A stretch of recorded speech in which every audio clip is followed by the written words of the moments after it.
আসসালামু আলাইকুম প্রিয় দর্শক বন্ধুরা, আশা করছি যে যেখানে বসে আমার রেসিপিটি দেখছেন সবাই সুস্থ আছেন, ভালো আছেন। সিয়ানা ব্লগে আপনাদের সবাইকে স্বাগত জানাচ্ছি। বন্ধুরা, আজ আমি আপনাদের ভিন্নভাবে চটপটি রান্না করে দেখাবো। আশা করছি আপনাদের সবার কাছেই ভালো লাগবে। বন্ধুরা, চটপটির ডালগুলোকে আমি সারা রাত ভিজিয়ে রেখেছিলাম। এখন আমি ডালগুলোর খোসা ছাড়িয়ে নিচ্ছি। বন্ধুরা, সব ডালগুলোকে আমি খোসা ছাড়িয়ে নিয়েছি। এভাবেই আমি খোসা ছাড়িয়ে চটপটি রান্না করে থাকি। চটপটির এভাবে রান্না করলে পেটে ব্যথা করে না এবং বাচ্চারাও ভালোভাবেই খেতে পারে। তাই আমি সবসময়ই খোসা ছাড়িয়ে চটপটি রান্না করে থাকি। চটপটির ডালের খোসা ছাড়ানো হয়ে গেছে। এখন ডালগুলোকে আমি সিদ্ধ বসিয়ে দিয়েছি। চটপটি রান্না করার জন্য এখানে আমি নিয়েছি পেঁয়াজ কুচি, আলু সিদ্ধ করে কুচি করে নিয়েছি, শসা কুচি করে নিয়েছি, ধনেপাতা নিয়েছি আর নিয়েছি কাঁচামরিচ।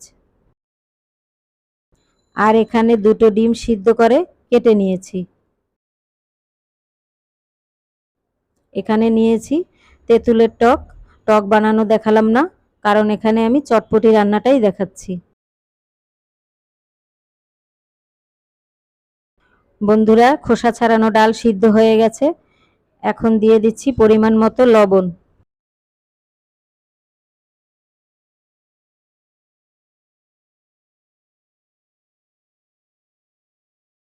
এখন দিয়ে দিচ্ছি শসা কুচি, দিয়ে দিচ্ছি কাঁচামরিচ কুচি, আর দিচ্ছি ধনেপাতা কুচি, দিচ্ছি পেঁয়াজ কুচি, এরপরে দিয়ে দিচ্ছি সেদ্ধ করা আলু কুচি।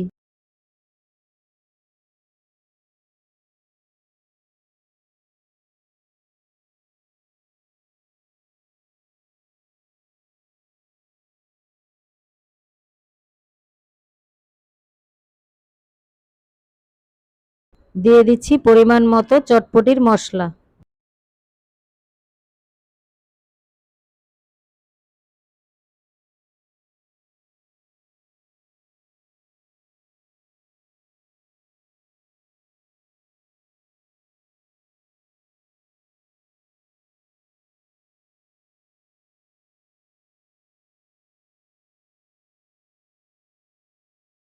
এরপরে দিয়ে দিচ্ছি কুচি করা ডিমগুলো।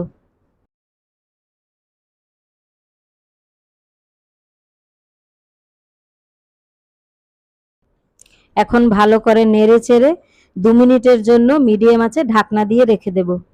এরপরে তেঁতুলের টক দিয়ে নামিয়ে ফেলবো। বন্ধুরা, তৈরি হয়ে গেল খুব সহজেই মজাদার চটপটির রেসিপি। বন্ধুরা, আপনারা এভাবে আমার মতো করে চটপটি রান্না করে দেখতে পারেন। আপনাদের সবার কাছেই ভালো লাগবে। আমার এই রেসিপিটি যদি আপনাদের কাছে ভালো লেগে থাকে তবে লাইক, শেয়ার, কমেন্ট এবং সাবস্ক্রাইব করে সিয়ানা ব্লগের পাশে থাকবেন। সবাইকে অসংখ্য অসংখ্য ধন্যবাদ।